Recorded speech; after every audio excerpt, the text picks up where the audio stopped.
très étrange.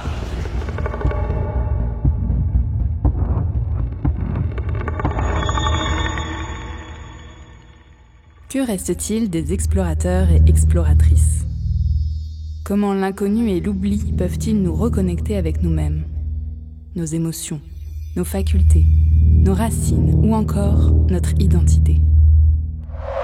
Et si explorer un lieu abandonné permettait de mieux explorer un mécanisme neuronal ?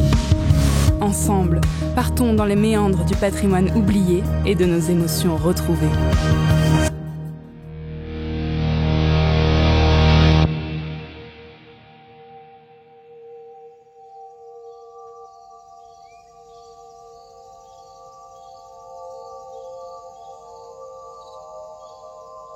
Pensiez-vous vraiment que science et croyance étaient incompatibles ? Plus encore, y aurait-il de la rationalité dans les croyances ?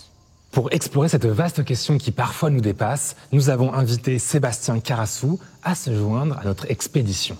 Ce qui nous inspire chez ce vulgarisateur, c'est sa quête de sens au-delà de sa zone de confort. De nombreuses questions qu'il se pose, depuis notre place dans l'univers jusqu'au sens des choses. Sébastien, tu es vulgarisateur. Est-ce que expliquer le fonctionnement du monde lui donne-t-il du sens ? Waouh. Vous m'avez dit qu'il n'y avait pas de piège. Ok. Moi, je suis persuadé que expliquer, c'est raconter des histoires. Et nous, on est une espèce qui se raconte des histoires. C'est comme ça qu'on crée du sens en pratique. Moi, je raconte des histoires sur comment est-ce qu'on a acquis les connaissances. Et je raconte des histoires autour des connaissances qu'on a acquises. Et c'est ça que je trouve important en fait. La science, pour moi, c'est un processus qui nous permet d'étendre nos sens. Ça nous permet d'accéder à un monde invisible qu'on n'avait pas. Le sens, il émerge pas directement des connaissances. C'est pas parce qu'on a des données sur le monde à partir d'un accélérateur de particules que les gens vont se l'approprier pour faire quelque chose qui est important dans leur vie. Ça, je pense pas que la science ait une réponse directe à ça, en tout cas. À quel moment tu penses qu'on peut tomber dans la croyance ? Est-ce que déjà les sciences sont une forme de croyance ? Moi, j'ai pas de problème à dire que la science est une croyance parmi d'autres. Ne serait-ce que quand on fait de la recherche, on va faire des hypothèses de travail, on va avoir ce qu'on appelle des modèles, donc des simplifications de la réalité. Et juste pour pouvoir travailler avec ces modèles, il faut y croire pendant un moment, en fait. Et une fois qu'on a un modèle qui matche toutes les observations, est-ce que ça veut dire qu'on a vraiment atteint les structures fondamentales de la réalité, ou est-ce que ça veut dire qu'on a un bon outil mathématique qui va nous permettre de faire des prédictions très utiles pour notre société et nos besoins à nous. Ça, c'est une question à laquelle j'ai pas de réponse, mais ça mérite de se la poser.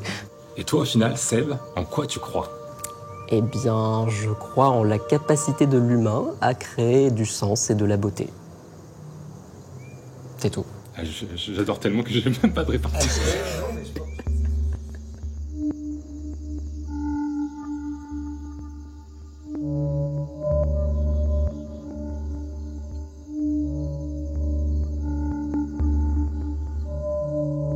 Analyser, encoder et même prédire. Peut-on voir le cerveau tel un supercalculateur capable de mettre à jour ses prédictions en fonction de ses observations ? Croire, c'est anticiper ce qu'il pourrait se passer sans avoir recours à des informations sensorielles. Et on peut étudier ça scientifiquement. Commençons par le niveau 1, implanter une croyance. Et en s'inspirant d'une étude scientifique sur le sujet, nous proposons à Sébastien d'explorer ce lieu abandonné en lui donnant un indice de contexte. Ok, donc on est sur une centrale électrique. Eh ben, je sais comment je vais mourir, c'est bien. Parfait. Ok, alors j'ai pas du tout l'habitude de faire du vlog, mais j'aimerais vous montrer cette visite exclusive de cette usine électrique abandonnée. On va partir ensemble en exploration.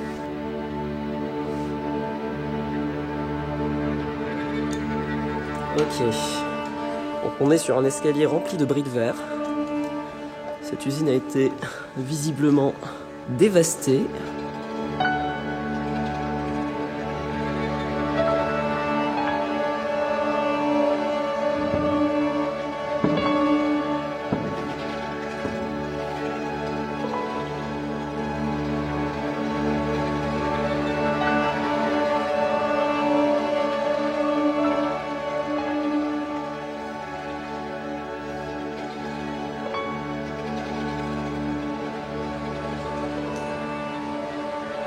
Voilà, on est sur du graphe classique là.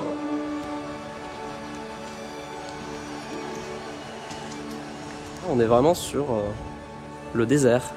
C'est quelque chose de très post-apocalyptique. Petit câble électrique, ne pas toucher, si possible. On sait jamais.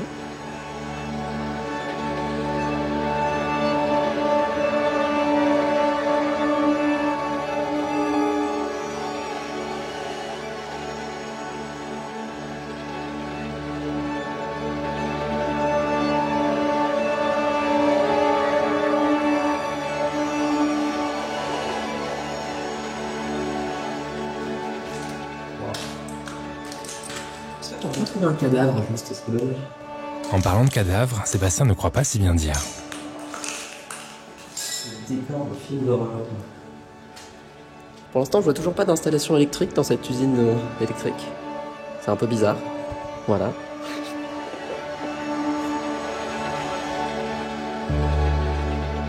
Pour implanter davantage à Sébastien la croyance que l'usine est encore alimentée, nous lui montrons une vidéo d'un compteur électrique. C'est une suggestion supplémentaire. Mais tout ne se passe pas comme prévu. Attends une minute. Vous m'avez complètement arnaqué. La vidéo là. Ouais. C'est pas une vidéo de cette usine là. Ah si. Prouve-le. Du coup, tu ne crois pas pour l'instant. Non, je vous crois pas. Moi, je demande des datas. Je veux des datas. On descend au premier étage. C'est parti. Allez, c'est parti. Il est tout autour de nous. Non, si, il est là quand même. Ok, vous m'avez pas arnaqué. J'ai compris. Maintenant, je vous crois. Si notre premier indice a permis d'implanter la croyance d'un certain risque chez Sébastien, ses propres observations l'ont mise à l'épreuve. Et pour cause, il existe une véritable activité cérébrale qui confronte chaque indice sensoriel à nos croyances, et cela afin de les mettre à jour. Mais on peut aller encore plus loin. Il existe des lieux qui pourraient influencer notre morale et nos actions, et ce sans présuggestion, par la force même des croyances religieuses. Ah, c'est une église. Niveau 2, les croyances comme boussole morale. Pour observer comment les croyances guident nos actes, nous emmenons Sébastien dans une chapelle abandonnée. Ces lieux sont souvent prisés par les explorateurs, car ils sont la plupart du temps bien conservés et donc impressionnants.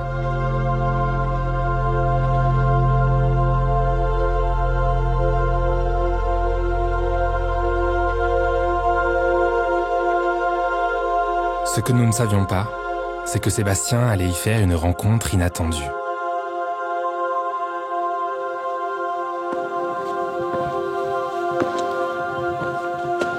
Waouh.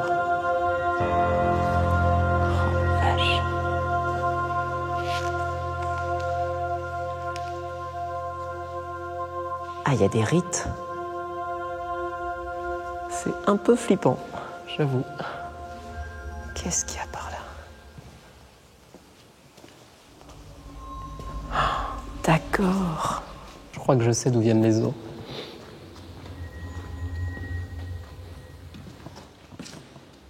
Ah, c'est très étrange. C'est très très étrange. Ok, donc les eaux, ils venaient de là, j'imagine. C'était la boîte à eau. Vache. C'est extrêmement glauque.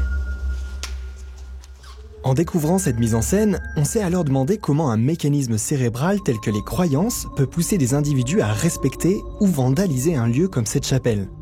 Là, on est clairement sur des symboles religieux, on est sur une symbolique assez spirituelle. Les gens vont assigner à ces symboles, à ces croix, à ces visages de la Vierge, à ces visages de Jésus sur la croix, une portée symbolique forte. Et au-delà même de l'objet, c'est un objet qui indique une appartenance, quoi, et une histoire collective. Et en fait, le fait que c'est des gens qui viennent là, qui veulent sciemment désacraliser ce lieu, avec certains symboles parfois sataniques, etc., voilà, c'est un système de valeurs en soi. Ça, on est anti-religion, ou on fuck le système, ou on aime le tag. Voilà, c'est des valeurs, ça. Mais alors que se passe-t-il entre les croyances et la morale dans notre cerveau ? Une hypothèse est que raisonner sur nos croyances activerait des zones responsables de la pensée dite autoréférentielle, c'est-à-dire centrée sur soi. Ainsi, parler de ce qui est moral ou non pour un dieu ou une religion reviendrait à exprimer notre propre morale. Les croyances religieuses seraient donc le reflet de nos croyances personnelles. Ces dernières influencent ainsi notre boussole morale et donc nos actes.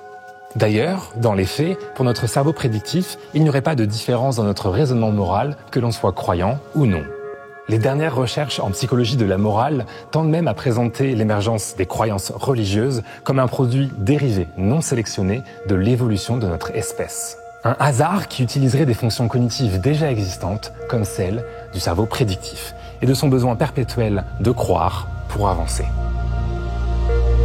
C'est bien la capacité de notre cerveau à faire des prédictions qui s'est exprimée à travers les différentes expériences de cette première saison de Méandres. Analyser pour anticiper, prévoir pour ne pas être surpris. Et c'est en emmenant nos invités sur des terrains inconnus qu'on a pu mettre leurs prédictions en échec. Entre la première interview qu'on a faite et celle-ci d'aujourd'hui, est-ce que tu as des nouvelles choses qui te viennent en tête, une nouvelle réflexion par exemple, une nouvelle manière de voir les choses? J'ai été pas mal surpris de ma propre réaction face au vandalisme de l'église. Je l'ai ressenti émotionnellement et j'ai essayé d'analyser ça en direct en me disant attends, qu'est-ce que je ressens là? Est-ce que c'est un sentiment d'inconfort et d'où est-ce qu'il vient cet inconfort? Cet inconfort, il vient du fait que on a sorti certains objets de leur contexte. Et je pensais pas que ça m'affecterait à ce point. Quand tu lis le même genre d'histoire dans des livres ou sur des vidéos sur Internet, t'as un détachement émotionnel face à ça qui te fait dire bon bah c'est pas très grave. Là t'es confronté à quelque chose qui est littéralement devant toi en fait. C'est difficile de construire cette distance émotionnelle. Et ouais, ça m'a surpris. Je m'attendais pas à ressentir ça. Est-ce que tu penses que tout ça, ça touche au sens des choses? Est-ce que des choses changent de sens parce qu'elles ont été manipulées, elles ont été modifiées, etc. Complètement, je pense qu'on peut pas créer du sens sans contexte. Je crois pas qu'il y ait un sens qui soit transcendant, je pense qu'il émerge des situations et je pense qu'on peut le remodeler à l'infini. Si on revient dans tous ces lieux dans 100 ans, et ben ils auront un autre sens. Il y aura d'autres humains qui vont s'installer dans ces lieux, en faire d'autres choses, des projets artistiques, ou alors les vandaliser d'une autre manière, on sait pas.